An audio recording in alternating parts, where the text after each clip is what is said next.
sudah menyempatkan untuk mengikuti Zoom pada siang hari ini ya Pak ya. Sama-sama. Iya, hari ini kita akan Zoom bersama Dr. Winda. Sebelumnya perkenalkan dulu, saya Diana, saya produk spesialis dari Forever Healthy Indonesia. Dr. Winda sudah siap ya dok ya? Oke. Oke.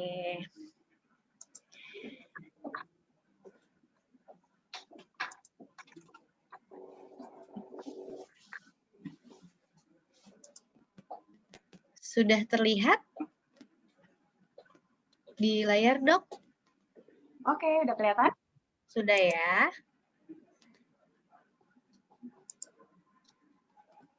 Oke.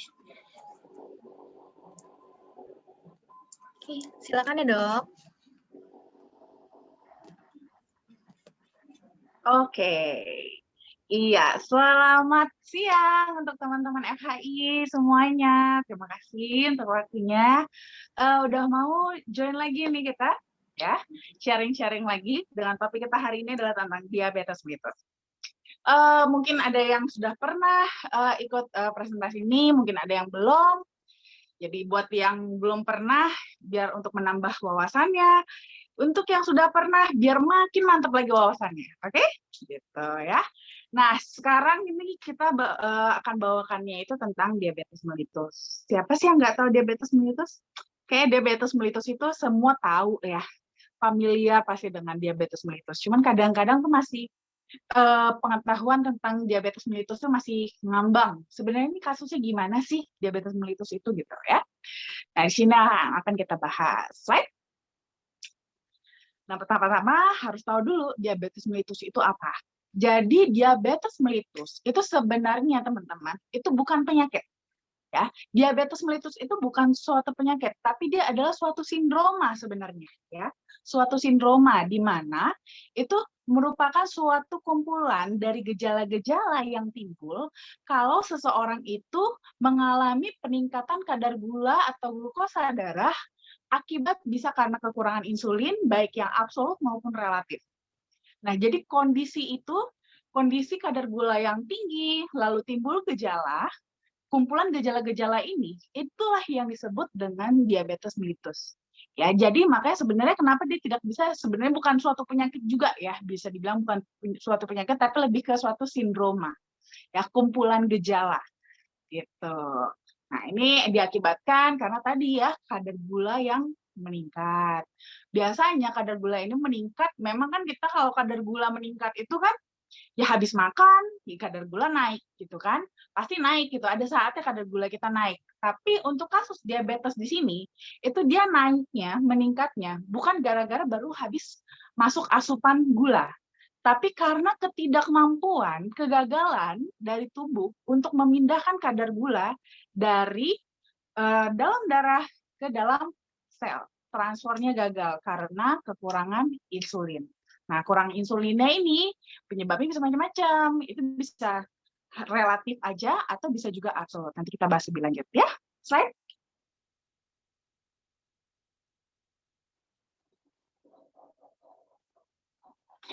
Nah, diabetes ini mungkin teman-teman ada beberapa juga yang tahu kalau diabetes itu juga sebenarnya ada beberapa tipe ya. Slide lagi.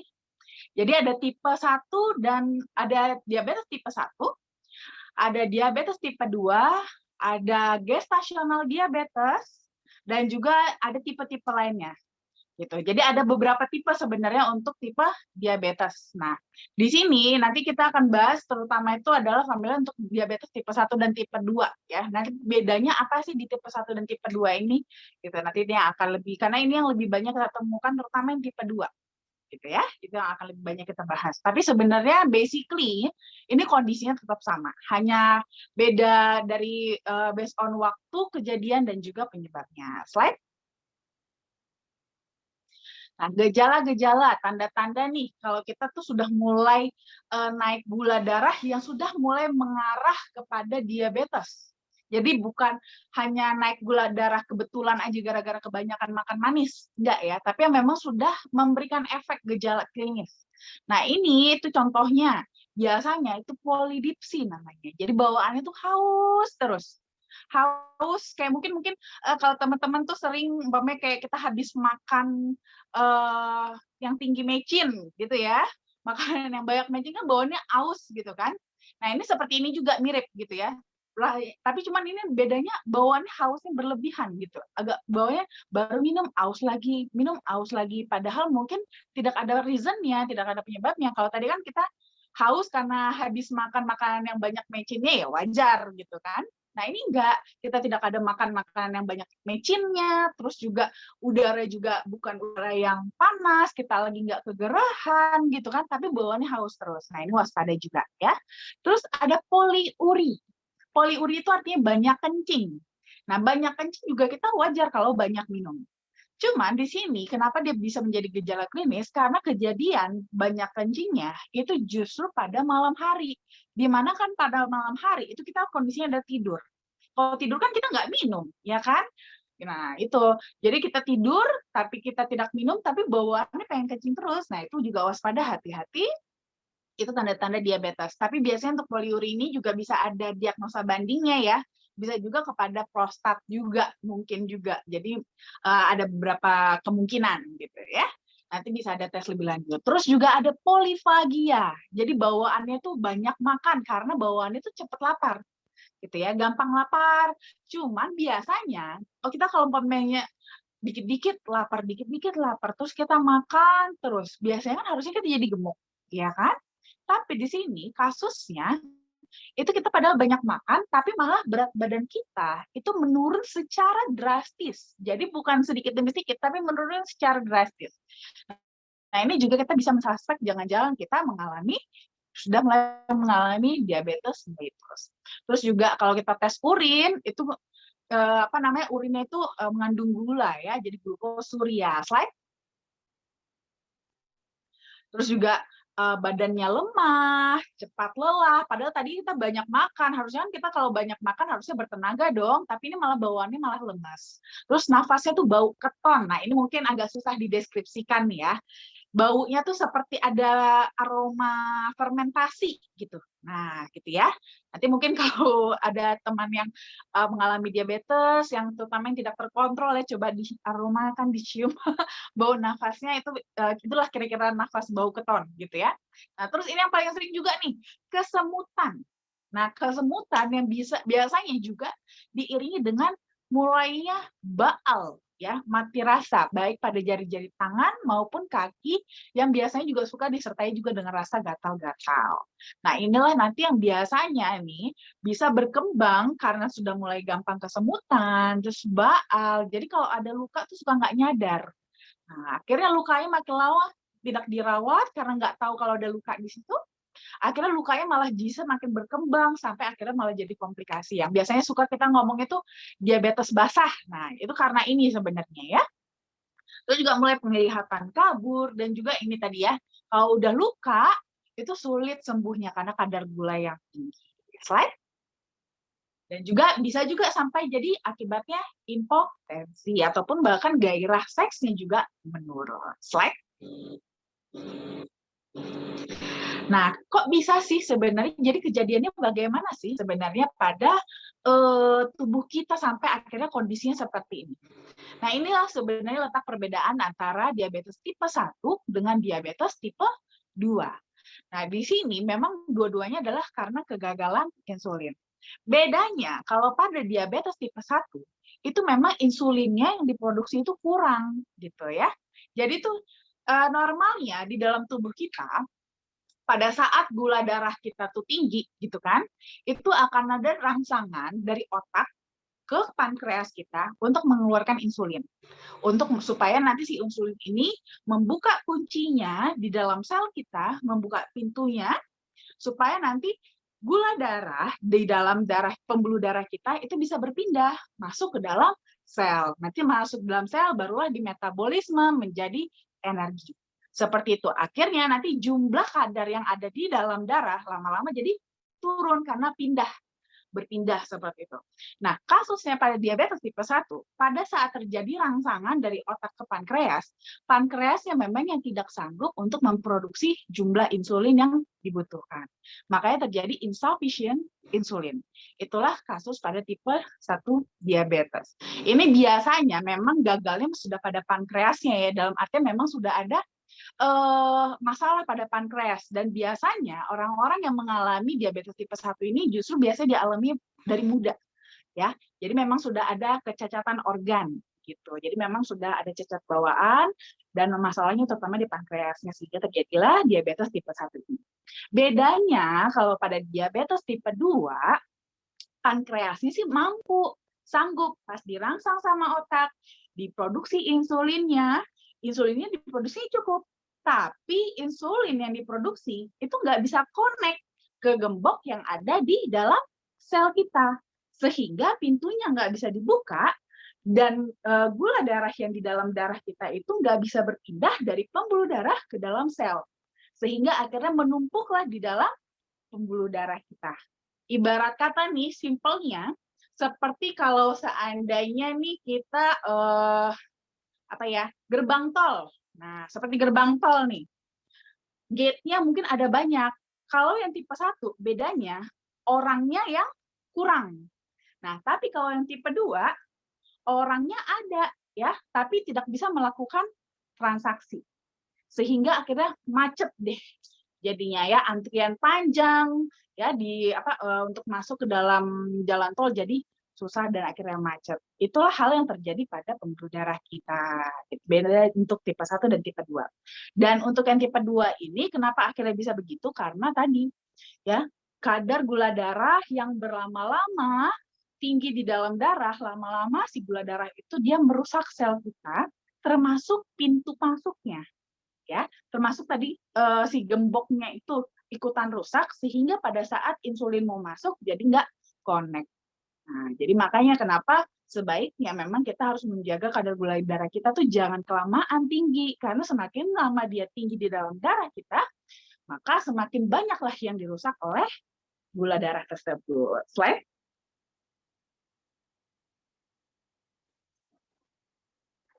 Nah, ini tadi ya proses normal di dalam tubuh kita. Jadi mungkin teman-teman boleh lihat skemanya ya. Pada dasarnya kan tubuh kita pasti akan berusaha menjaga di posisinya homeostasis namanya ya, yaitu adalah kondisi normal. Itu sekitar 110 mg per desiliter. Itu normalnya kadar gula darah kita. Nah, pada saat kita makan, itu kan gula darah kita pada saat kita masukkan makanan, ada asupan makanan, kadar gula darah kita akan meningkat. Ini yang tadi saya jelaskan ya. Habis itu otak akan menginfokan ke pankreas kalau ini gula darahnya lagi tinggi, sehingga di pankreas kita itu ada namanya beta sel, itu akan mengeluarkan insulin. Nah, insulinlah nanti yang akan membuka tadi ya pintu-pintu di dalam sel, sehingga bisa berpindahlah masuk ya si gula darah kita ini ke dalam sel. Nah, sebagian nanti akan masuk ke dalam sel otot, di mana inilah nanti yang akan dimetabolisme menjadi energi. Nah, sisanya kalau masih ada, itu akan disimpan, dimasukkan ke sel di liver kita. Ya, tempat penyimpanannya, depositnya di liver, yang dimana nanti itu sebagai cadangan kalau seandainya nanti dibutuhkan. Nanti setelah berpindah, akhirnya nanti lama-lama gula darah kita kembali normal lagi. Nanti setelah kita terus beraktivitas, setiap kali kita beraktivitas, nanti sel-sel otot kita itu akan terus mengambil yang di dalam darah. Ya, diambil terus yang di dalam darah ya. Pada saat diambil terus, lama-lama akan ada masa di mana gula darah kita akhirnya lama-lama jadi turun juga. Nah, turun pada saat gula darah kita turun, kan belum, itulah yang nanti kita akan merasa namanya lapar.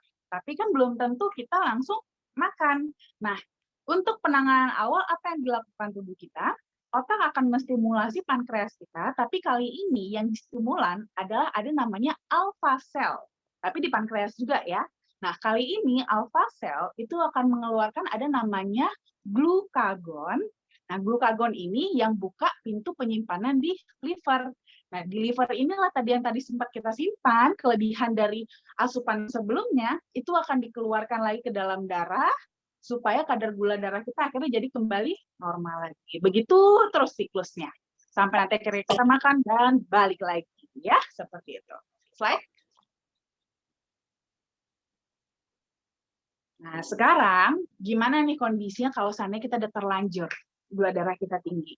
Nah, pada dasarnya sebenarnya kita sebisa mungkin memang jangan langsung minum obat. Ya, jangan langsung minum obat. Jadi lebih bagus untuk awal, itu biasanya kita mulai dari ubah dulu pola hidup. Ya, mulai dari atur pola makan, mulai dari olahraga, pokoknya usaha-usaha kita supaya untuk menjaga kadar gula darah kita, kadar gula di dalam darah kita itu tidak sedikit, tidak tinggi gitu ya, dengan membatasi asupan dan merangsang pemakaian. Nah, seperti itu. Nah, tapi kadang-kadang kan ini juga kita mungkin nggak sanggup gitu ya, kita sudah olahraga, tapi terus juga kita udah jaga asupan makan, tetap aja masih agak tinggi. Nah, kalau udah seperti ini, udah agak resisten, baru kita coba dengan tahap yang selanjutnya adalah terapi oral. Ya, kita minum obat penurun kadar gula. Nah, tapi kalau ini pun tidak kita iringi juga dengan tadi perubahan pola makan dan olahraga, lama-lama terapi oral ini juga lama-lama akan resisten juga ya, tidak mempan juga sampai akhirnya nanti kita ke tahap berikutnya yaitu terapi insulin gitu ya. Jadi tetap harus usahakan bertahap, jangan langsung minum obat. Slide.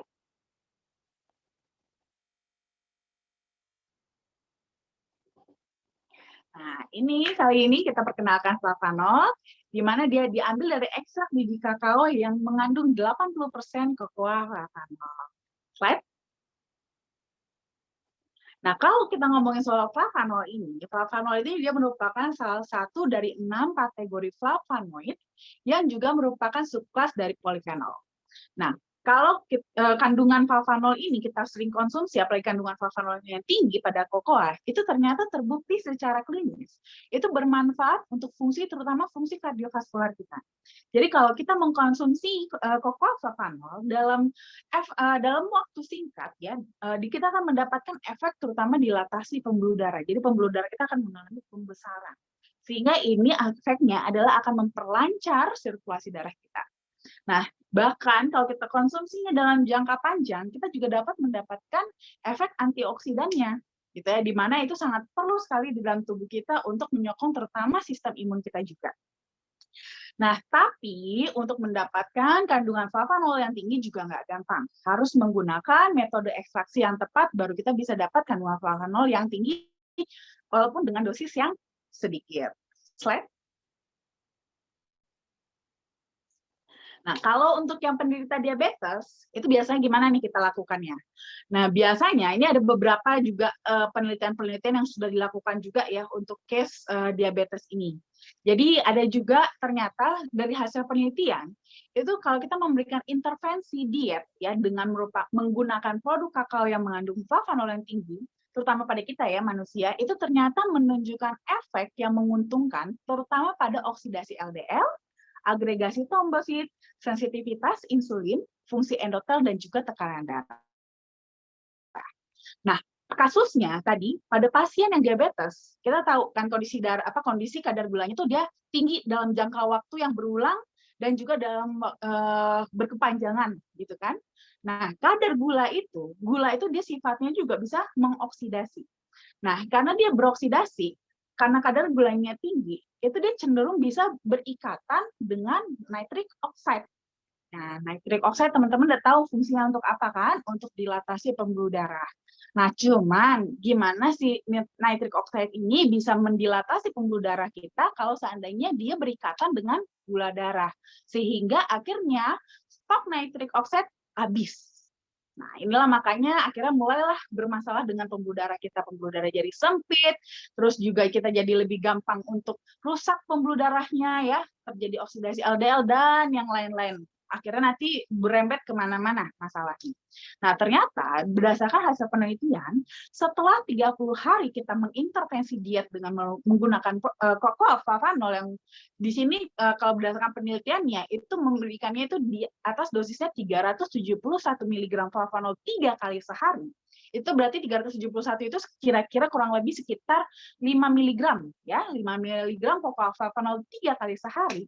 Itu ternyata terjadi peningkatan dilatasi pembuluh darah yang setara dengan intervensi jangka panjang dengan melakukan aktivitas fisik, penggunaan obat-obatan kardiovaskular, dan juga terapi insulin. Nah, makanya nih, terutama buat teman-teman ya yang memang sudah kebergantungan dengan obat-obatan terutama ya, itu ternyata efeknya penggunaan obat-obatan tersebut, bahkan penggunaan insulin ditambah lagi dengan olahraga, itu bisa kita dapatkan dengan penggunaan dengan konsumsi kokoaflavanol 3 kali 5 mg selama 30 hari itu sudah mulai mengejar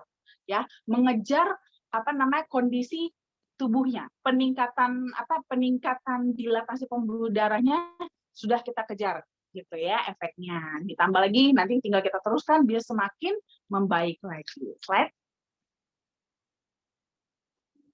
Nah, ini sudah kita patenkan untuk ekstraksi flavanolnya ya, di mana di sini produsen kita yaitu Berkel Balt, itu mereka juga sudah mematenkan metode yang mereka lakukan, di mana metode proses ini itu dapat mempertahankan hingga 80% kokoaflavanol secara alami. Kalau kita bandingkan dengan proses pembuatan coklat yang konvensional, itu dia bisa menurun sampai 67%. Gitu. Slide. Dan kita juga sudah dapat scientific opinion juga dari EFSA atau European Food Safety Authority, di mana EFSA ini merupakan otoritas keamanan pangan Eropa ya. Jadi bukan cuma satu negara ini, tapi satu Eropa.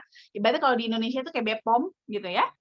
Nah, di sini juga kita sudah dapat scientific opinion bukan karena kita asal-asal aja ya, tapi karena memang sudah sangat banyak sekali penelitian yang memang sudah mendukung hasil ini ya, yaitu kokoaflavanol itu memang dapat membantu memelihara elastisitas pembuluh darah di mana nanti akan berkontribusi untuk mendapatkan aliran darah yang normal.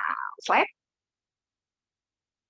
Nah, jadi buat teman-teman untuk maintenance cukup konsumsi 5 gram sehari itu bisa mencukupi kebutuhan tubuh akan flavanol. Tapi buat teman-teman yang memang ada resiko diabetes terutama ya, atau memang sudah diabetes, itu disarankan untuk dosisnya adalah 3 kali 5 gram minimal. Gitu. Terima kasih.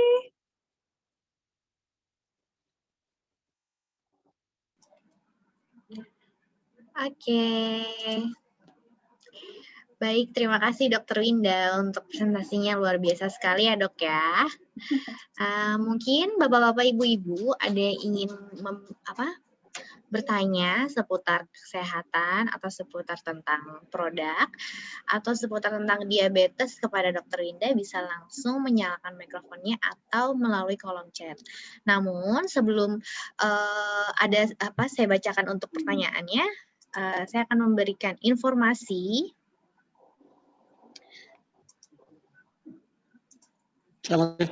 Ya, sebentar ya Pak.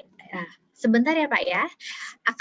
Kita nanti akan hari Rabu tanggal 24 Februari itu akan ada Zoom training dari Pak Yomil Putra jam 8 malam. Kemudian ada Zoom juga dari Bapak Edo Fernando pada hari Selasa tanggal 23 Februari jam 8 malam tentang business preview. Oke, sudah cukup. Baik, mungkin ada yang ingin melakukan ada yang ingin memberikan pertanyaan? Selamat sore Ibu. Sore Pak. Ya, saya Julianus dari Papua Barat. Iya. Salam ya, Dokter Horas. Ya, Horas Pak. Ya, Dokter, tadi Dokter jelaskan bahwa proses metabolisme itu nanti gula disimpan di hati ya. Yes. Ada, ya. Saya ingin bertanya, kalau bagaimana dengan mereka yang sakit batu ginjal ya, atau liver ya? Bagaimana nanti prosesnya penyimpanan di hati seperti apa? Apakah ada bermasalah atau tidak nanti? Kemudian dokter bisa dijelaskan ulang bagaimana flavonoid bisa mempengaruhi sampai turunnya kadar gula. Secara fisiologi tadi saya tidak terlalu tangkap, dokter. Bisa? Ya, terima kasih dokter.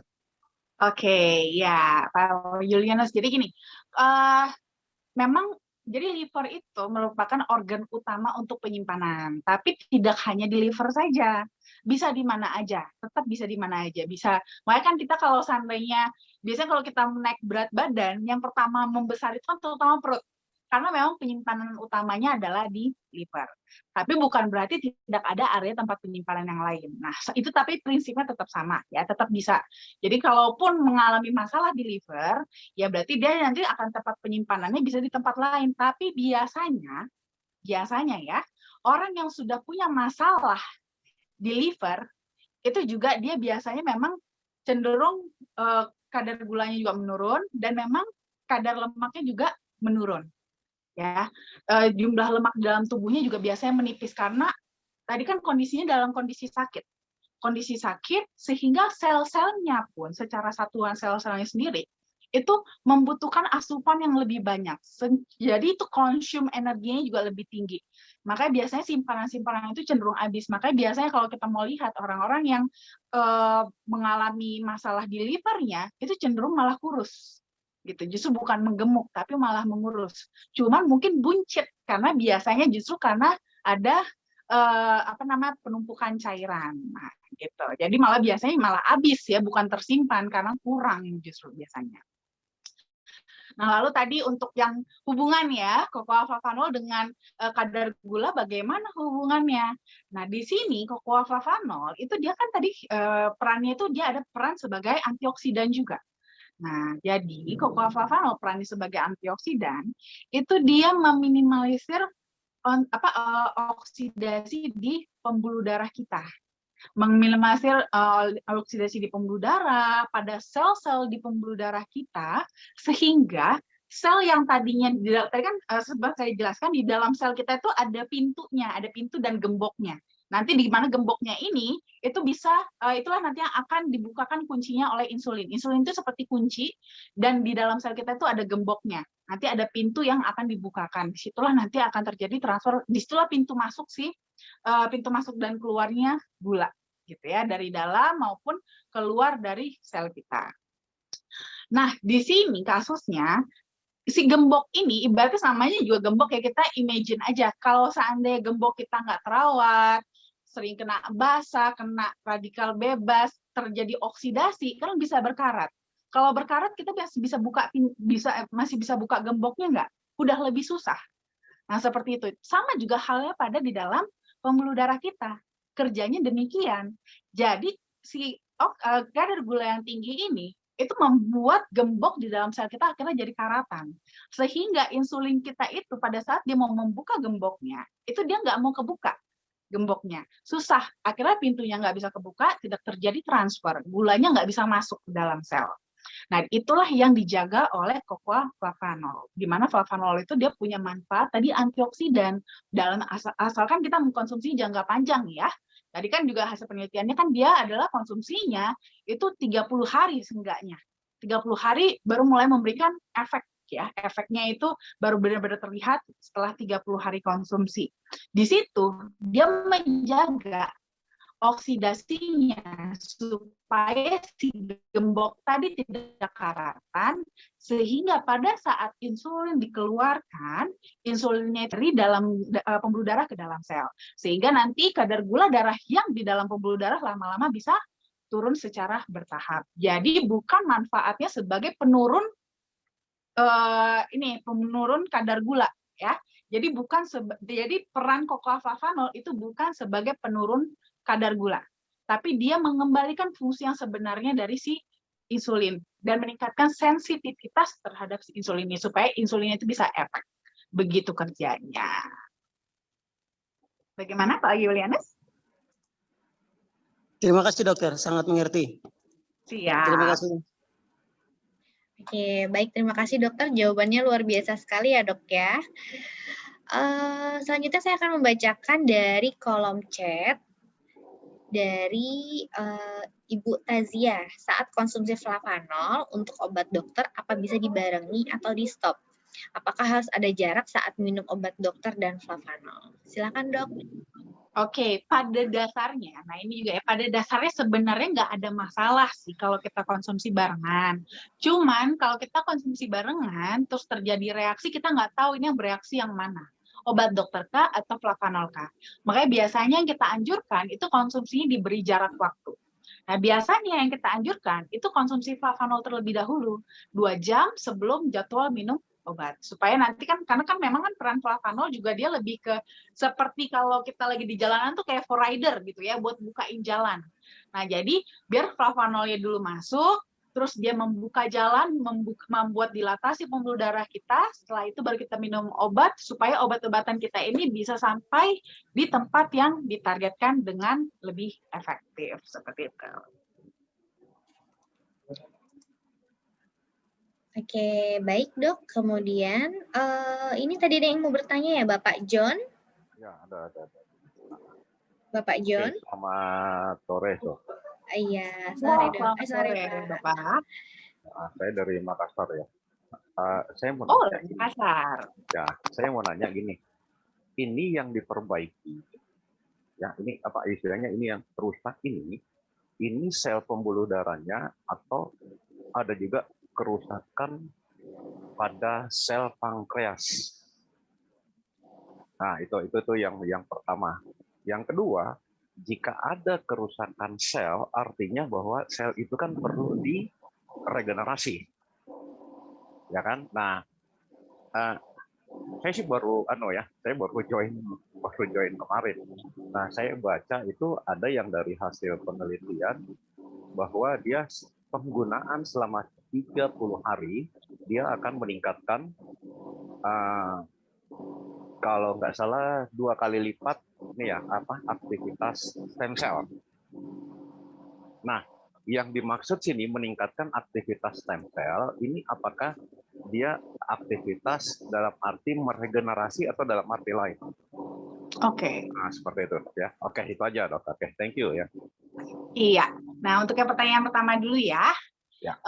Nah, jadi di sini cocoa flavanol utamanya itu dia adalah lebih ke pembuluh darah. Gitu. Jadi dia sebenarnya lebih ke pembuluh darah utamanya. Kalau dia ibaratnya gini, makanya kenapa saya selalu ngomong cocoa flavanol itu pada dasarnya dosis minimalnya seenggaknya kita harapkan adalah 5 gram. Memang yang paling dianjurkan. 3 gram boleh, cuman biasanya jadi agak kurang efektif. Makanya kenapa selalu kita anjurkan 5 gram. Kenapa?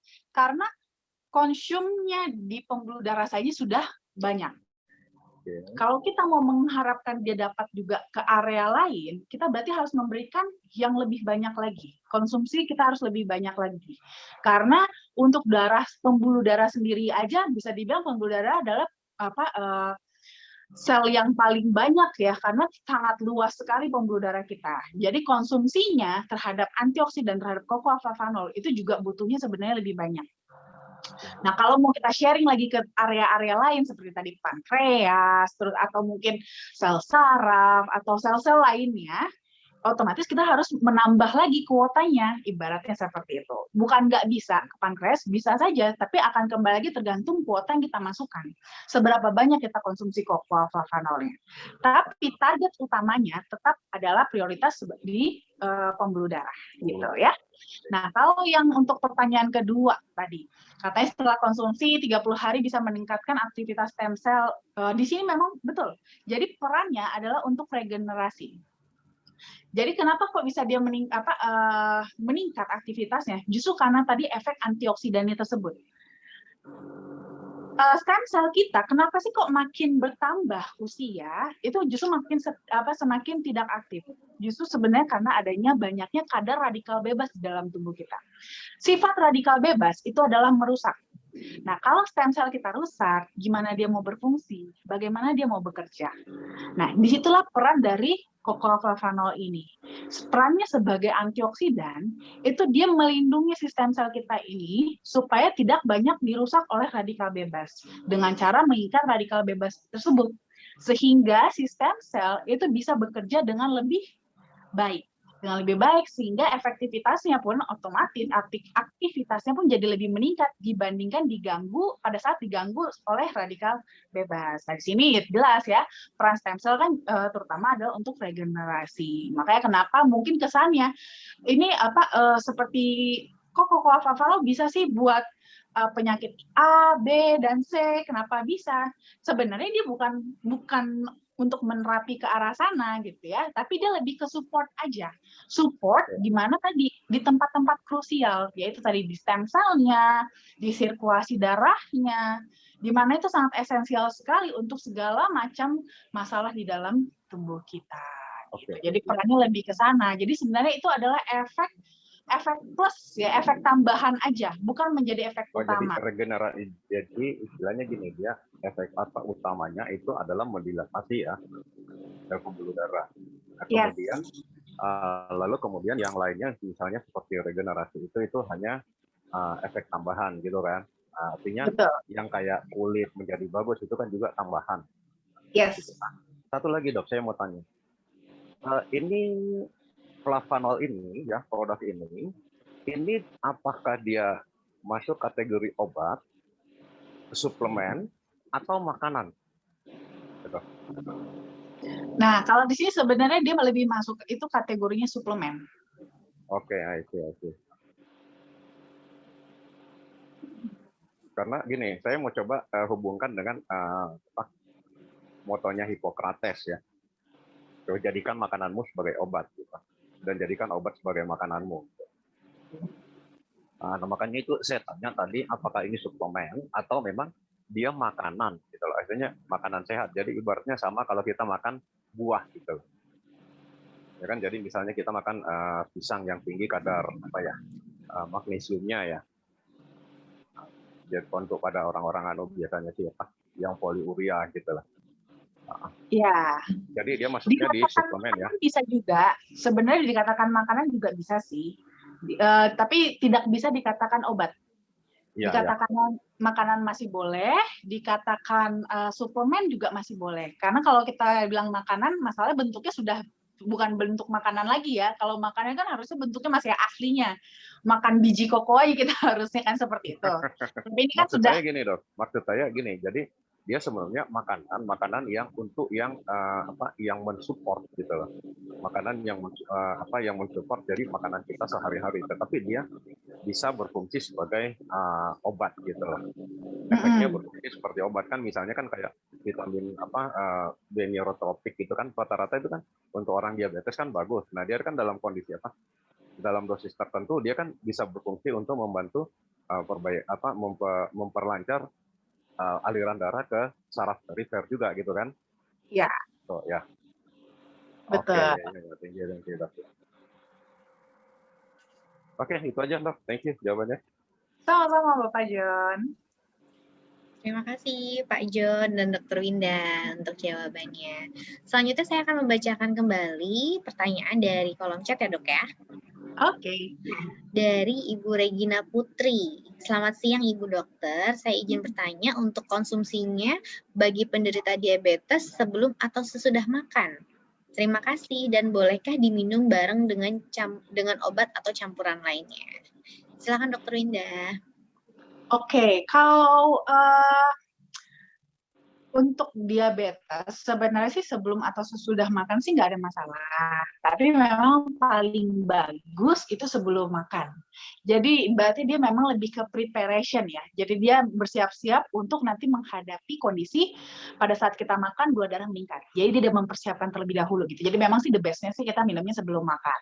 Cuman tetap diantisipasi ada mah atau enggak. Kalau ada mah itu lebih baik dikonsumsinya setelah makan gitu. Jadi supaya jangan jadi ke-trigger mahnya.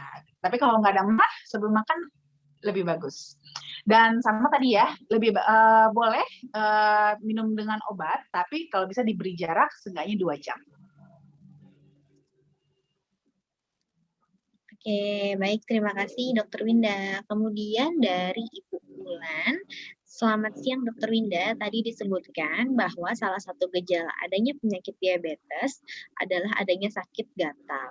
Itu sakit gatalnya yang seperti apa, dok? Nah, ini sakit gatalnya sebenarnya karena kulitnya kering. Biasanya itu kondisi diabetes. Kalau mau kita kondisi diabetes, jadi gini, wah ini lebih ke materi kulit ya kalau seperti ini ya. Jadi pada saat kita kondisi diabetes, kadar gula darah yang tinggi itu dia mengakibatkan kita punya kita punya kolagen kulit, terutama yang di kulit kita, itu kualitasnya jadi menurun. Nah, dengan kualitas yang menurun ini, kulitnya jadi lebih kering. Nah, jadi sebenarnya gatalnya itu biasanya karena kulit keringnya itu, gitu. Ya seperti kita pada dasarnya kalau kulit kering deh, yang mungkin teman-teman yang kulitnya kering, gatalnya seperti apa, itu seperti itu aja. Jadi gatal-gatal biasa, cuman kan kadang-kadang nggak nyaman ya kalau kulitnya terlalu kering, itu biasanya bisa juga salah satunya karena diabetes. Baik, terima kasih dok. Kemudian dari Pak Wiko Budianto, saya pernah dengar untuk regenerasi sel diperlukan trigger buat zat zeatin. Benar nggak ya Dokter Winda? Silakan dok. Nggak selalu sih ya. Jadi gini, sel kita itu untuk men-trigger kerja sel kita itu tidak hanya karena butuh satu zat saja. Ada banyak sekali zat atau hormon atau elektrolit yang dibutuhkan untuk men-trigger suatu sel. Jadi nggak semata-mata hanya karena satu hal. Gitu. Jadi tidak hanya zat zeatin, tidak ada zat zeatin, masih ada zat-zat lain yang bisa men-trigger regenerasi sel. Gitu. Oke, baik. Kemudian dari Pak John ya, sore Forever Healthy Indonesia, boleh dong share nomor WhatsApp Dokter Winda untuk nanya-nanya kalau yang belum bisa saya jawab. Mungkin Bapak John nanti bisa langsung tanya ke yang siapa yang mengundang Bapak untuk mendapatkan nomor konsultasi dari Dokter Winda. Oh, siap. Iya Pak, kita ada untuk memang membuka sekali untuk seputar konsultasi, pertanyaan tentang seputar kesehatan, tentang produk Cocoa Flavanol juga. Oke. Jadi gini ya, saya nanya ini kenapa? Karena saya orang yang tidak suka kalau misalnya gini, oh ini katanya bagus untuk ini bagus untuk ini gitu. saya paling anti dengan pertanyaan penjelasan begitu. Tetapi paling tidak saya harus bisa menjelaskan secara medisnya sedikit ya gimana lah istilahnya, kayak farmakologinya gimana, apa semua itu yang saya selalu ingin selalu cari, karena jangan sampai karena bisa untuk ini akhirnya nanti itu kan overclaim. Nah, itu yang bisa merusak nama. Itu makanya itu yang saya jaga di sini gitu loh, karena ini kan bisnis ini kan bisnis bukan cuma sekedar bisnis kepercayaan gitu loh. Karena di luaran sana banyak perusahaan MLM saya perhatikan, ya saya dulu orang anti MLM gitu loh. Tetapi ketika ini ada istilahnya paten manfaatnya, makanya saya join. Gitu. Produk apapun, sebagus apapun dia ngomong, kalau dia tidak punya paten manfaat, saya nggak akan pernah ikuti gitu loh. Karena di luar sana misalnya saya tanya gini, kalau ini kan jelas gini 80% gitu kan, ya mungkin setelah ini booming, mungkin dia juga mengandung flavanol gitu, ya kan? Tetapi kadarnya berapa persen? Ini penting gitu loh. Nah makanya saya nanya kira-kira bisa tidak untuk misalnya sharing gitu loh. Karena saya ada beberapa pasien yang untuk orang misalnya kayak gini, orang stroke dan jantung gitu loh. Tetapi pada prinsipnya saya mengerti lah flavanol ini untuk blood vessel gitu dok ya intinya ya. Oke, salah. Ya, oke, thank you dok. Oke, ya Pak John, untuk informasi juga kita ada Instagram. Nanti Pak John juga bisa lihat tentang keunggulan dari produk Cocoa Flavanol ini yang berkaitan dengan kesehatan. Kemudian dari Ibu Yeni, untuk penderita diabetes tapi yang sudah rutin suntik insulin, dosis flavanolnya berapa dok? Terima kasih. Nah, pada dasarnya sih tetap sama ya Bu ya, yang dianjurkan itu minimal 3 kali 5 gram yang dianjurkan. Nah, tapi kembali lagi, kondisi setiap orang berbeda-beda. Ya, tingkat keparahannya, walaupun mungkin sama-sama diabetes, sama-sama sudah suntik insulin, dosisnya juga sama, belum tentu kondisinya sama. Kenapa? Mungkin bisa jadi beda, menderita diabetesnya beda berapa lama gitu kan. Ada yang mungkin yang sudah 5 tahun, ada yang sudah sampai 10 tahun. Nah, jadi kondisi kerusakan di dalam tubuhnya juga, komplikasinya juga berbeda-beda. Nah, kalau seperti ini memang kita sih tetap basicnya adalah menyarankan yang paling berdasarkan dari hasil penelitian, itu minimal itu memang 3 kali 5 gram. Nah, tapi kan kembali lagi nanti kepada kondisi masing-masing seperti apa. Bisa saja dibutuhkan lebih, ya. Bisa jadi 3 kali 10 gram atau 3 kali 15 gram, itu juga bisa. Nanti disesuaikan dengan kebutuhan masing-masing bagaimana, gitu. Tapi boleh startnya dari 3 kali 5 gram dulu aja. Nanti evaluasi dulu 30 hari. Kalau kira-kira belum terlalu signifikan hasil yang didapatkan, nanti ditingkatin lagi aja dosisnya. Baik, terima kasih Dokter Winda untuk jawabannya. Mungkin ada yang ingin bertanya lagi, Bapak Ibu bisa langsung menyalakan mikrofonnya atau bisa dengan memasukkan di kolom chat. Masih ada yang ingin bertanya mungkin? Halo dokter. Oh, Halo. Pak Yulianus. Oke, silakan dokter. Pak. Permisi. Iya. Dokter, kalau 5 miligram itu air kira-kira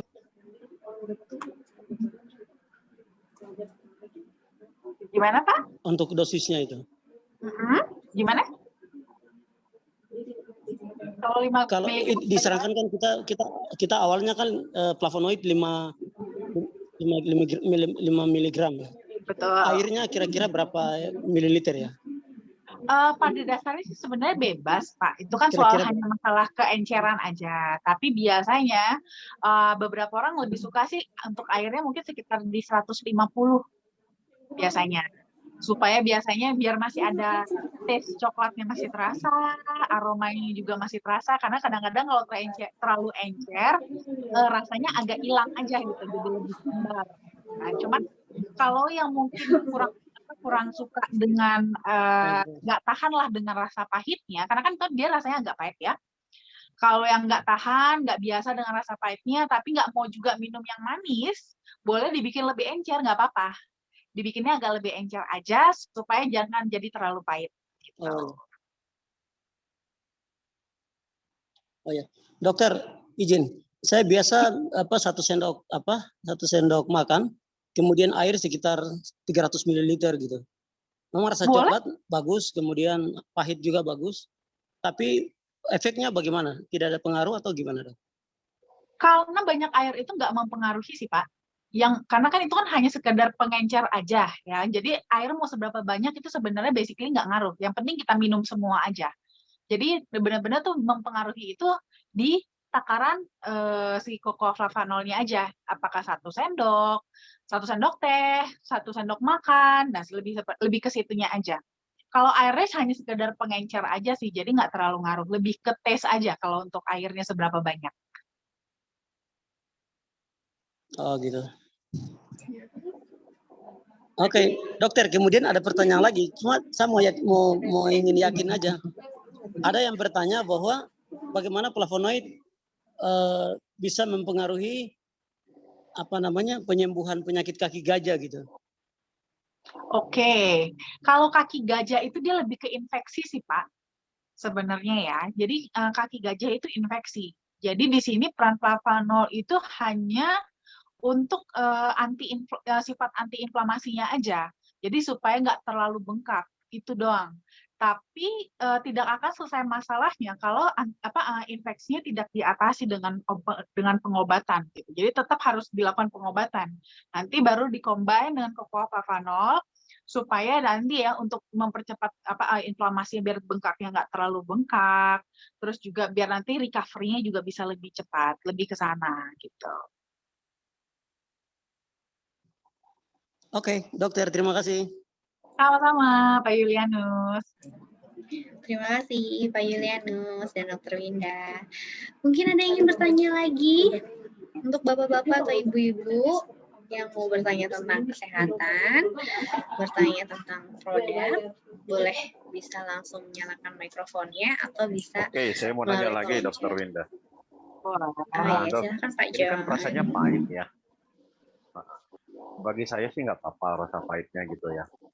Nah kalau ini misalnya dicampur dengan madu untuk orang-orang yang tidak suka pahit, nah, itu apakah ada efeknya, misalnya efek sinergi atau ada efek sebaliknya gitu? ketika Oke, dicampur misalnya dengan madu, ya kan, untuk mengurangi rasa pahitnya gitu, ya. terutama pada anak-anak, karena saya lagi mencoba ini terapi untuk anak-anak autis gitu. Ya. Gitu. Karena kan dari hasil yang saya baca di searching, autis itu kan kenapa itu banyak terjadi di area-area industri. Ternyata ada hubungannya dengan antioksidan, dengan radikal bebas dan usus gitu loh. Betul, Pak. Istilahnya di ususnya itu kerapatan istilahnya likiganya itu sudah agak longgar gitu loh. Gitu. Ada efek sinergi atau gimana? Oke, sebenarnya sih dia tidak ada efek yang tidak menguatkan ataupun melemahkan, Pak. Jadi dia akan bekerja masing-masing, tetap akan bekerja masing-masing karena cocoa flavanol itu dia tidak tidak bereaksi dengan campuran, mau kita campur ke susu, campur ke madu ataupun gula, sebenarnya dia tidak ada masalah gitu ya. Yang selalu menjadi concern dari cocoa flavanol itu benar-benar lebih ke penyeduhannya aja, suhu penyeduhan. Jadi menyeduhnya jangan dengan air mendidih. Ya, I see.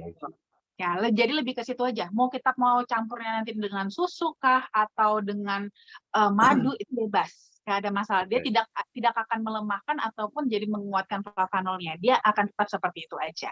Cuman memang dosisnya tetap 3x5 ya gitu. Yes, tetap. Untuk anak-anak ya? Kalau untuk anak-anak ya, kalau untuk anak-anak nggak harus sampai sebanyak itu, Pak, lebih kecil aja. Ini kan untuk kasus diabetes. Kalau untuk anak kan basically kan mereka punya pembuluh darah itu kan masih lebih bagus ya. Ibaratnya masih cukup lancar. Jadi ibaratnya kebutuhan flavanol sebagai vasodilator ya untuk nitric oxide itu kan dia konsumsinya lebih sedikit. Jadi dia bisa lebih banyak konsumsinya, jatahnya itu kuotanya untuk antioksidannya. Jadi nggak perlu terlalu banyak, nggak apa-apa. Bisa kita kasihnya 2 kali 3 gram, boleh. Kalau untuk anak-anak, nggak harus sampai 5 gram. Gitu. Oh gitu, I see. Nah artinya kalau orang bisa juga ya, untuk orang-orang yang dengan hipertensi gitu ya, boleh? Justru bagus sekali. Untuk yang hipertensi itu paling bagus justru ya, penyakit jantung, stroke, semua yang punya masalah kardiovaskular itu bagus sekali untuk konsumsi cocoa flavanol. Oh, itu. Nah, untuk yang ini, yang yang orang hipertensi di situ yang dinormalkan apanya ini? Apakah dua-duanya sistolik diastoliknya atau gimana?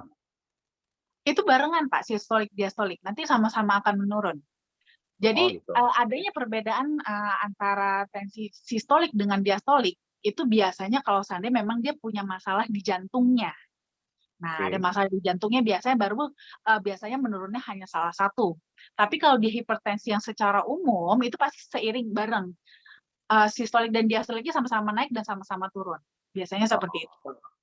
Terus kalau begitu apakah dia tidak berbahaya untuk untuk orang-orang yang terjadi penyumbatan, misalnya kayak stroke gitu kan?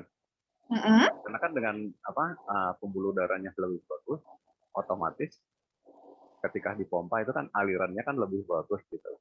Nah, ketika ada penyumbatan di sekitar daerah pembuluh darah di otak, apakah itu tidak beresiko untuk jadi pecah gitu kan, tiba-tiba kan tersumbat, tiba-tiba jadi lancar, terus dipompa dia tidak sanggup tahan, akhirnya pecah gitu. Nah, justru itu kejadian kebalikannya, Pak. Pembuluh darah kita pecah justru karena tekanan yang tinggi. Bukan tekanan yang rendah. Tekanan rendah itu tidak akan membuat pecah. Artinya kan karena tekanannya yang tinggi, tekanannya tinggi, ya kan, sementara dia ada ketika tekanan darahnya itu rendah dan ketika dia mau dinormalkan kembali kan, tadi kan menormalkan gitu kan, kembali ke normal, sementara ada penyumbatan sekitar misalnya di pembuluh darah otak gitu loh. Nah sebelumnya dia kan lemah. Nah ketika dia jadi normal, apakah ada kemungkinan untuk resiko ke pecahnya pembuluh darah? Gitu.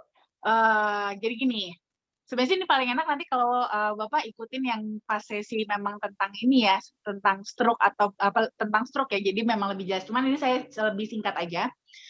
Jadi sebenarnya itu justru kalau jadi gini loh. Kenapa bisa sampai terjadi? Justru di sini itulah peran cocoa flavanol. Justru dia mencegah sumbatan. Nah, karena sudah adanya sumbatan, baik dia mungkin entah itu di pembuluh darah di otak kah, atau pembuluh darah di jantung kah, ataupun di area lain, justru karena ada sumbatan itulah, makanya tekanan jadi meningkat. Makanya jantung harus memompa lebih kuat, supaya apa? Supaya Oh, aliran I see, darahnya I bisa see. lewat. Nah, justru karena sempit lah, makanya ditekan lebih kuat. Kalau itu Artinya dia, terbuka, oke, saya mengerti. Artinya dia berfungsi sebagai dilatasi sekaligus menghancurkan plak-plak gitu ya, atau gimana? enggak, dia tidak menghancurkan plak. Plaknya akan Ah, tetap ada di sana, hanya dibuka saja. Jadi prinsipnya malah seperti kita pemasangan ring. Pada saat kita memasang oh, ring, itu kan plaknya tetap ada di sana, cuman ya, ya. ditendang keluar. Ah. Jadi prinsipnya seperti itu. Oh, I see, I see. Dia nggak ada untuk penggunaan seumur hidup gitu ya? Gimana? Dia nggak ada penggunaan untuk berapa lama gitu, misalnya seumur hidup gitu kan? Kalau orang hipertensi kan itu minum obat seumur hidup gitu, Ya, pasti ya kan? jelas lebih bagus dikonsumsi seumur hidup, jelas pasti. Ya. Sama aja seperti hal yang kita makan, kita kan perlu makan juga seumur hidup kan? Hmm. Nah, artinya gini, ketika dia sudah normal, normalnya itu berapa, kalau dari pengalaman Dokter Winda itu berapa lama, berapa banyak penggunaan normal, terus nanti ya dihentikan dulu gitu. Misalnya, Kalau oke, ini sih setelah nggak perlu 3, dihentikan. Ya, kalau tapi ini sih kalau dia tidak dihentikan perlu. nggak apa-apa. Nggak apa-apa, cuman berarti gini, pada dasarnya begini loh Pak, itulah makanya kenapa saya katakan ini sebagai suplemen, bukan obat. Ya. Gitu ya, karena dia itu pada dasarnya tubuh kita itu akan terus terpapar dengan radikal bebas, itu akan terus seumur hidup kita akan terpapar dengan radikal bebas. Dan radikal bebas itu akan selalu merusak tubuh kita. Makanya kenapa kita tetap harus selalu mengkonsumsi antioksidan. Oke. Gitu, tapi bukan berarti kita jadi ketergantungan. Bisa nggak kita stop? Bisa aja, cuman jadinya ya proteksi kita aja jadi nggak ada, hanya itu gitu. Oke. Dan akhirnya kita jadi berpotensi untuk sakit kembali, jelas dong, itu realistis ya, itu realistis aja, sama aja. Kita mau makan sebanyak-banyaknya juga sekarang, tetap kita lapar lagi gitu. Oke, siap. Sorry, pertanyaan saya agak nggak jelimet gitu. Nggak apa-apa, Saya yakin Pak. dokter bisa. Ya, saya yakin dokter bisa jawab gitu loh. Cuma kalau teman-teman gitu, karena saya perhatikan banyak di perusahaan lain itu, ini bisa untuk ini begini. Aku bilang, wah, ini kosong semua nih. Iya, makanya saya juga selalu menekankan buat teman-teman juga ya semuanya, tetap Cocoa Flavanol utamanya adalah untuk sirkulasi darah. Di luar itu adalah bonus aja. Bukan berarti Cocoa Flavanol bisa mengobati segala macam penyakit. Tidak, itu hanya bonus. Gitu. Bonusnya aja akhirnya bisa ada efek ke penyakit A, ke organ B, dan yang lain-lain. Tapi itu hanya bonus, akan kembali lagi tergantung pada tadi fungsi dari kerjanya tadi, konsumsinya, kuotanya seberapa banyak gitu. Tetap utamanya intinya Cocoa Flavanol adalah untuk sirkulasi darah. Thank you. Oke, baik. Saya lanjutkan kembali ya dok untuk pertanyaan di kolom chat dari Ibu Rini. Siang dok, Flavanol aman buat ibu menyusui? Aman. Oke, kemudian dari Ibu Mary Christine. Siang dok, untuk awal konsumsi Flavanol kadang ada yang membuat kadar gula meningkat dahulu. Bisa dijelaskan dok mekanismenya kenapa bisa terjadi peningkatan terlebih dahulu? Terima kasih dok. Ya, biasanya memang ada beberapa yang agak naik dulu, nanti habis itu baru turun lagi. Jadi kadang-kadang ini memang soal timing sih ya, lebih ke timing aja. Kapan kita melakukan pengecekan gula darahnya. Nah, memang mungkin ada beberapa teman-teman yang sebelumnya pernah ikut, jadi ada salah satu juga manfaat dari Cocoa Flavanol itu adalah untuk meningkatkan regulasi gen di dalam tubuh dalam memetabolisme lemak. Nah, tadi kembali lagi, untuk memetabolisme lemak, sel kita itu kan ngambilnya adalah dari dalam pembuluh darah, bukan dari tempat penyimpanan, bukan dari liver, tadi contoh tempat penyimpanannya dari liver ya, bukan dari liver langsung dipindahin ke dalam sel, enggak. Alurnya adalah dari dalam liver, dilepas dulu ke dalam pembuluh darah, baru diambil ke dalam sel. Nah, bisa jadi pada saat kita konsumsi Cocoa Flavanol, kan tadi kan dia bisa meningkatkan ya. Untuk meningkatkan regulasi itu akan terjadi pelepasan terlebih dahulu dari liver. Nah, mungkin dilakukan pengetesan kadar gulanya itu pada saat pelepasan tersebut. Makanya kenapa kok kesannya jadi kayaknya agak naik dulu ya. Nah, kalau seperti itu sebenarnya basically nggak apa-apa sih. Nanti dicek lagi aja beberapa jam kemudian. Apakah tetap masih tinggi atau sudah mulai menurun. Kalau sudah mulai menurun kan berarti kan sebenarnya sudah mulai kembali diproses gitu. Jadi nggak apa-apa sebenarnya ya. Dan apa namanya, hal ini memang umum sih seperti itu. Umum seperti itu. Yang penting adalah pada saat terjadi hal peningkatan itu tidak disertai dengan gejala-gejala klinis seperti pada saat tadi ya, gejala-gejala yang diabetes tadi, jadi apa namanya, jadi lemas, terus jadi bawaannya haus, jadi kencing-kencing malam dan yang lain-lain gitu. Oke, baik dok. Dari pertanyaan terakhir, siang dok, Flavanol apa bisa untuk varakokel? Silakan dok. Varakokel ini apa ya? Varakokel atau varikokel maksudnya nih? Yang saya tahu varikokel ya dok ya. Iya, saya juga tahu ya soalnya. Di sini bapaknya bilang parakokel, mungkin yang dimaksud varikokel ya dok ya. Iya, mungkin kita anggaplah maksudnya nih varikokel ya. Soalnya saya nggak tahu di parakokel apa ada penyakit baru. Saya tahu varikokel. Nah, kalau untuk varikokel pada dasarnya sih prinsipnya hampir sama juga ya. Karena varikokel itu kan termasuk salah satu varian dari varises. Nah, kalau di sini memang dia masalahnya adalah pada pembuluh darah vena. Nah, pembuluh darah venanya itu dia nggak sanggup untuk memompa balik ke jantung. Nah, di sini sebenarnya sih lebih perannya tidak langsung ya, tidak langsung karena ini justru masalahnya pada pembuluh darah vena. Sedangkan kalau Flavanol lebih berimpact itu terutamanya itu di pembuluh darah arteri, ya, lebih pembuluh darah arteri. Tapi bisa juga sih memberikan efek pada pembuluh darah vena kalau seandainya terjadi penyempitan. Jadi akan kembali lagi ini varikokelnya karena apa? Karena memang dia tonusnya itu kurang kuat untuk mengirimkan aliran darah balik atau terjadi penyempitan di pembuluh darah venanya. Kalau terjadi penyempitan pada di pembuluh darah venanya itu biasanya masih bisa ya dengan Flavanol karena kan dia bisa untuk dilatasi.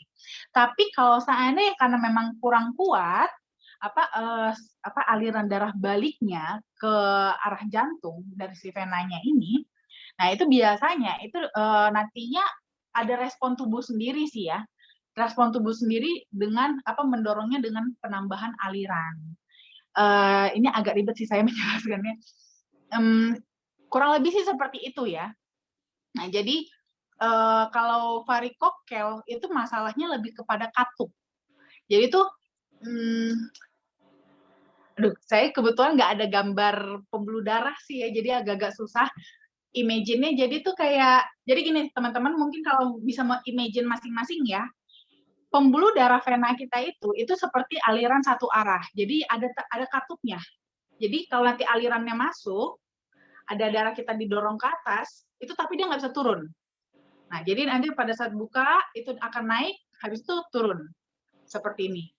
Nah, pada kasus varikokel, itu masalah pada di katup ini. Nah, katup ini yang harusnya dia menutup seperti ini, supaya tidak ada aliran darah balik, ini dia loss katupnya. Sehingga darah itu yang harusnya naik dan nggak bisa turun, itu malah bisa turun balik. Akhirnya numpuk di bawah. Makanya jadi biasanya di hasilnya itu jadi kayak agak bengkak-bengkak, seperti pembuluh darah jadi kayak besar-besar. Itu juga kasusnya juga pada varises. Nah, kalau seperti ini sebenarnya terapinya itu adalah kita bantu untuk bantu untuk ditekan justru ya, supaya nanti dijepit, bantu dijepit supaya aliran darahnya jadi bisa jangan turun lagi, tapi bisa terus naik ke atas seperti itu.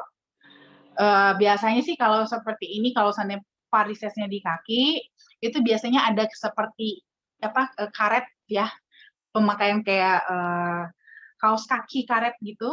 Nah, itu dia membantu juga untuk menekan supaya aliran darahnya balik. Kalau di skrotum biasanya juga bisa dengan pemakaian, biasanya tuh pakainya celana ketat seperti itu untuk membantu menekan juga, memberikan kompresi supaya dia tekanan baliknya bisa lebih kuat gitu. Tapi untuk prankoxoflavanol tidak terlalu sih untuk kasus ini ya. Lebih ke untuk membantu mendorong dengan aliran darah aja gitu. Karena aliran darahnya jadi lebih lancar. Gitu. Tapi tetap harus disokong juga sih dengan tadi ya, pengencang tadi gitu, dijepit juga, dibantu dijepit dengan tadi contohnya mungkin bisa dengan celana ketat gitu ya. Oke, baik. Terima kasih Dokter Winda. Sepertinya waktu kita sudah cukup ya dok ya untuk seminar kesehatannya. Saya akhiri ya Bapak Ibu semuanya untuk Zoom siang ini. Tetap patuhi protokol kesehatan dan tetap sehat selalu ya Bapak Ibu. Terima kasih semuanya Bapak-Bapak Ibu-Ibu dan selamat siang. Terima kasih. Terima kasih semuanya. Makasih dok. Makasih Diana. Terima kasih. Terima kasih dokter. Oke, thank you. Terima kasih Thank you, ya. dokter. Terima kasih Sama-sama. dokter. Terima kasih buat semuanya ya. Ya, terima kasih semuanya. Thanks dok.